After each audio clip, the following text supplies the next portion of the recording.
Oi, o meu nome é André e eu sou psicólogo clínico.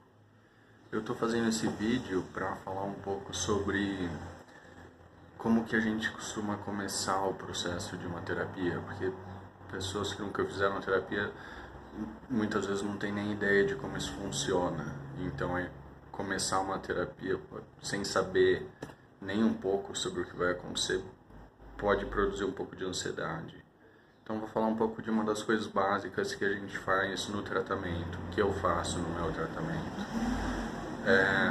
No começo de uma terapia, às vezes o cliente, muita gente, não sabe dizer exatamente qual é o problema. Não sabe dizer exatamente por que está insatisfeito, por que tem sentido coisas muito negativas, ou muita tristeza, ou muita raiva, ou muita desorganização na vida. É bem comum isso não ficar muito claro, a origem dos nossos problemas e das nossas dificuldades. Tem uma ferramenta que eu uso, que se usa muito na terapia. A ideia é bem simples, é usar o seu sofrimento como uma guia, como uma direção para investigar a origem desse sofrimento. Então, primeiro a gente olha para a dor, para o incômodo, para tudo que está acontecendo na vida do cliente que ele não queria que acontecesse, para as coisas que ele sente que ele não queria sentir. E quando a gente começa a identificar isso, quais são os momentos, quais são os lugares, os contextos na vida que o sofrimento aparece, seja ansiedade, depressão, irritação, uso de drogas, quando a gente começa a fazer essa identificação, a gente começa a conseguir relacionar o sofrimento em si com o contexto, o que aconteceu antes, durante, depois, em cada situação. E daí a gente vai fazendo isso para a vida toda do paciente e começam a surgir padrões. Então, por exemplo, eu sempre fico muito desconfortável quando tem algum evento que eu tenho que ir, que eu não conheço as pessoas.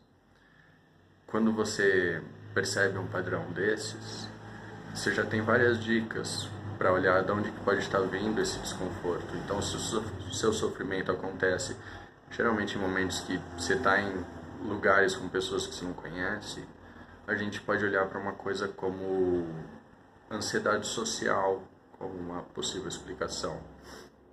Se a forma do sofrimento é sentir muita raiva, sentir raiva das pessoas, não conseguir se entender com as pessoas, então a gente vai olhar para isso. Quando que isso aconteceu? Quais são esses contextos? Como que isso apareceu na sua vida até agora? E quando você faz esse tipo de investigação, olhando direto para o sintoma, para tentar ver de onde ele veio, muitas informações começam a aparecer. Então, esse é um jeito de explicar o processo terapêutico. A ideia é simples, o processo é complicado, mas a ideia é sempre simples. É identificar padrões, identificar dificuldades, identificar repertórios que a gente precisa desenvolver de comportamento, de comunicação. Isso já abre o caminho da terapia. É assim que as primeiras sessões costumam ser, esse costuma ser o foco. E esse é o começo do caminho. Então a terapia, mais do que tudo, é um momento para você parar um pouco e olhar para a sua vida de um jeito, num sentido estratégico, e tentar ver relações entre coisas que talvez você não estivesse prestando muita atenção. Então, se alguém ficou interessado, tiver mais alguma pergunta, ou se alguém quiser agendar uma sessão comigo, pessoal, em Guarulhos ou online, em qualquer lugar, eu estou à disposição. Até mais.